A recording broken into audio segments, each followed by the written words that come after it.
Good morning, children. Today I am going to teach you key elements of democratic government. You know democratic government, जिसको हिंदी में हम कहते हैं प्रजातांत्रिक सरकार। तो इसमें क्या होता है? Government by the people, for the people, of the people. Democracy की परिभाषा हम क्या जानते हैं? अब्राहम लिंकन ने जो दिया है, by the people, for the people, for the people, of the people, of the people। यानी इस परिभाषा को हम डेमोक्रेसी में अप्लाई करते हैं। ये डेमोक्रेसी की सबसे सटीक परिभाषा है। अब देखिए की एलिमेंट क्या होता है डेमोक्रेसी में। डेमोक्रेसी में की एलिमेंट ये होता है कि जितने भी सिटीजन हैं 18 साल के ऊपर हैं, सबको वोट डालने का अधिकार है। इस तरह से हम पार्टिसिपेट करते हैं, तब सरकार को चुनते हैं। दूसरी बात, डेमोक्रेसी में इक्वलिटी, फंडामेंटल राइट, ये सब का उल्लंघन ना हो, इसके लिए कानून है। और देश का सबसे बड़ा कानून संविधान है, और देश कानून के हिसाब से चलता है। सरकार के 3 अंग होते हैं, विधायिका, कार्यपालिका, न्यायपालिका। और इस तरह से डेमोक्रेसी की परिभाषा दी थी ये अब्राहम लिंकन ने, जो कि अमेरिका के राष्ट्रपति थे। अब यहां देखिए, डेमोक्रेसी में यदि डिस्क्रिमिनेशन होने लगे तो फिर वो डेमोक्रेसी के उद्देश्यों को फुलफिल नहीं करता है। It does not fulfil its aim. अब देखिए, डेमोक्रेसी में सबसे पहले ये जानते हैं हम, साउथ अफ्रीका में चलते हैं। इस कहानी की शुरुआत होती है इस चैप्टर के साउथ अफ्रीका से, जहां काला गोरा का भेदभाव बहुत था उनके बीच। जैसे उनके लिए अलग बस होती थी, अलग स्कूल में कमरे होते, कमरे होते थे। उसके बाद उसके लिए अलग बस स्टॉप था, अलग हॉस्पिटल होते थे, उसके बाद अलग एम्बुलेंसेज होते थे, और गोरे लोगों के लिए अलग, काले लोगों के लिए, सब कुछ अलग अलग था। गोरे लोगों को ज्यादा फैसिलिटी मिलती थी और शहर के अच्छे जगहों में जो है गोरे लोग रहते थे, जबकि काले लोग जो है वो दूर के क्षेत्रों में, थोड़ा शहरी क्षेत्रों से काफी दूर वो रहते थे। तो साउथ अफ्रीका में इस समय 3 तरह के लोग रहते थे। उस समय 3 तरह के लोग रहते थे साउथ अफ्रीका में। एक था काला, जो वहां के ओरिजिनल इनहेबिटेंट्स थे। दूसरा हो गया भारतीय, जो कि वहां लेबर के रूप में या व्यापारी के रूप में वहां थे, शिफ्ट कर गए थे। और तीसरा था गोरे अंग्रेज, जो कि वहां शासन चलाता था। अब साउथ अफ्रीका की एक कहानी माया नायडू से शुरू होती है। ठीक है, माया नायडू एक 11 साल की लड़की है, south African girl, living in the town of Johannesburg. वो जोहान्सबर्ग में रहती है। तो वो जब एक दिन अपने माँ के कामों में मदद कर रही थी ना, तो एल्बम एक देखा, उसमें देखा कि ढेर सारे फोटो है एक लड़के की। तो वो माँ से पूछ बैठती कि ये फोटो किसकी है। तो उसकी माँ जब जवाब देती है, उसके बारे में कहती है, तो माया को अपने कानों पर विश्वास नहीं होता है। उसकी माँ कहती कि he Hector Pieterson, he had been shot by the police.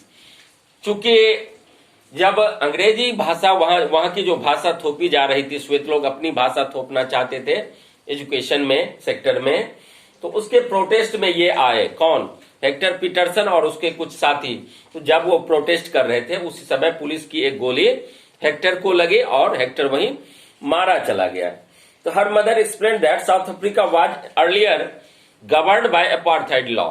उस समय जो रंगभेद की नीति थी वहां साउथ अफ्रीका में, आप जानते हैं कि गांधी जी ने भी सत्याग्रह की शुरुआत कहां से की? साउथ अफ्रीका से ही की। तो बच्चों, इस चैप्टर को मैं 2 वीडियो में कंप्लीट करूंगा, 10-10 मिनट का लगभग वीडियो होगा। उसके बाद आपको मैं ये चैप्टर कंप्लीट हो जाएगा और बाद में मैं पीडीएफ भेज दूंगा आपको। तो अफ्रीकन गर्ल जो है माया नायडू के उनको विश्वास नहीं हो रहा था। तो अपार्थाइड लॉ मीन्स क्या होता है कि रंगभेद की नीति। तो रंगभेद की नीति थी, अलग बस स्कूल, अलग बस स्टॉप, अलग एम्बुलेंसेज, अलग हॉस्पिटल। तो Maya could not believe her ears, Maya को विश्वास नहीं हो पा रहा था। Maya mother sounded angry when she spoke about life under apartheid. उस समय अपार्थाइड लॉ के अंदर जो जैसी स्थिति, उसके बारे में उसकी माँ ने उसे बताई। अब है तो क्या हुआ कि साउथ अफ्रीका में अफ्रीकन नेशनल कांग्रेस की स्थापना हुई थी। और अफ्रीकन नेशनल कांग्रेस की स्थापना जब हुई तो इसके खिलाफ जो है काफी लड़ाइयां छेड़ी गई। लेकिन उससे पहले हम जान लेते हैं कि non whites were not allowed to vote. उस समय अश्वेत लोग जो थे साउथ अफ्रीका में, उसे वोट डालने का अधिकार नहीं था, मतदान करने का अधिकार नहीं था। The best land in the country was reserve for the white people. जो भी अच्छे भूमि होते थे वो गोरे लोगों के लिए होता था। And non whites had to live on the worst available land. तो this thus blacks and coloured people were not considered to be equal to whites. तो ये व्हाइट के समकक्ष नहीं माना जाता था, काले या अन्य जो भी लोग थे। One black township was the south western township. Hector Pieterson lived here. Hector Pieterson कहाँ रहता था? वो सोवेटो में। तो Hector Pieterson lived here. He and his classmates joined the protest against learning the African language in school. वो लोग ये Hector जो थे और उसके जो भी सहपाठी थे वो जुलू भाषा सीखना चाहते थे, जबकि उसको उस दूसरी भाषा का प्रेशर दिया जा रहा था कि नहीं, आप ये गोरे लोगों की जो भाषा थी उसे आप सीखिए। तो Hector and other students were being forced to learn this language and they wanted to learn their own language.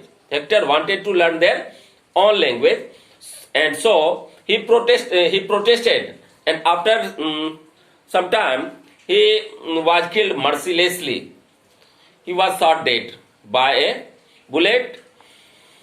This was on 16th of June 1976. ये 1976 की बात है। तो उसके बाद the African National Congress, a group of people who led the struggle against apartheid. उसके बाद इस रंगभेद नीति के खिलाफ लोग सामने आए, उन्होंने इसका विरोध करना शुरू किया।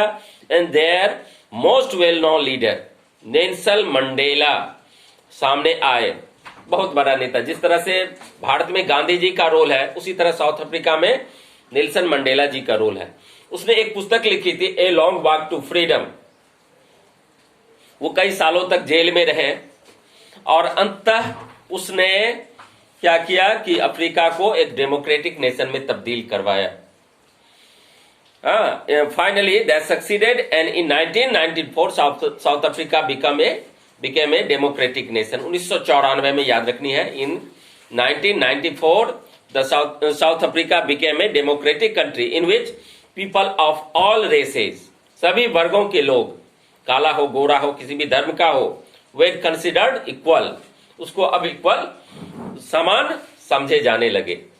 अब है पार्टिसिपेटिंग। देखिए, जब तक डेमोक्रेटिक गवर्नमेंट में पार्टिसिपेशन नहीं होगा लोगों का, तब तक डेमोक्रेटिक गवर्नमेंट सफल नहीं हो सकता। देखिए, अब पार्टिसिपेशन के कई तरीके हो सकते हैं। टाइम देखो निगम कितना हुआ है। पार्टिसिपेशन के कई रूप हो सकते हैं, जैसे होता है रैली, धरना, सिग्नेचर कैंपेन, स्ट्राइक आदि वगैरह। तो यदि हम प्रोटेस्ट करते हैं, स्ट्राइक करते हैं, हड़ताल करते हैं, अपनी मांगे मनवाने के लिए करते हैं। आप लोग सुने होंगे कभी बैंक एम्प्लॉय हड़ताल पर चला जाता है, कभी शिक्षक हड़ताल पर चले जाते हैं, कभी जो है ये डॉक्टर हड़ताल पर चले जाते हैं, तो कभी अन्य तरह के कर्मचारी भी हड़ताल पर चले जाते हैं, जैसे सब्जी वाले हो या पान की दुकान वाले हो, ये सभी हड़ताल पर चले जाते हैं। तो ये पार्टिसिपेशन का एक ग्रुप है। देखिए, किसी भी देश को चलाने के लिए यदि सत्ता पक्ष है तो विपक्ष का होना भी जरूरी है, और विपक्ष जो है वो सशक्त होगा तभी देश आगे चलेगा। लेकिन दुर्भाग्य है कि हमारे देश में अभी विपक्ष की पार्टी जो है वो भी विपक्ष पार्टी के हिसाब से उसको सीटें नहीं मिली, यानी वो विपक्ष के लायक भी नहीं है। लेकिन मेरे कहने का ये तात्पर्य है कि विपक्ष यदि सशक्त होता है तो वो क्या करता है, लगाम कसने का काम करता है, घोड़े जिस तरह घोड़े को लगाम से खींचा जाता है। लेकिन यदि विपक्ष सशक्त ना हो तो फिर देश के लिए थोड़ी सी कठिनाई होती है, सरकार थोड़ा सा सजग नहीं हो पाता। लेकिन ऐसी बात नहीं है, जो सरकार करने वाले होते हैं वो, जैसे अभी मोदी जी की सरकार है, मैं यहाँ पार्टी बेसिस पर कुछ लेक्चर नहीं दे रहा हूं, मैं ये कह रहा हूं कि जो पार्टी अपने बल पर आती है ना, अपने बलबूते पर, तो वो जल्दी उसकी सरकार नहीं गिरती है। चलिए, तो पार्टिसिपेशन जरूरी है, चाहे वो सिग्नेचर कैंपेन हो, स्ट्राइक हो, धरना हो, ठीक है, ये सब पार्टिसिपेशन के ही रूप होते हैं। तो ऑल गवर्नमेंट्स आर इलेक्टेड। अब सरकार हम कितने साल के लिए चुनते हैं? 5 साल के लिए चुनते हैं। और 5 साल से पहले भी सरकार भंग हो सकती है यदि वो कई पार्टियों को मिलाकर हो या उसका कोई समर्थन अपना वापस ले ले तो। लेकिन जब जिस किसी पार्टी की अपनी सरकार के बदौलत है तो वो सरकार चलती है। तो अगले वीडियो में मैं फिर इस चैप्टर को कंप्लीट करूंगा। तब तक के लिए स्टे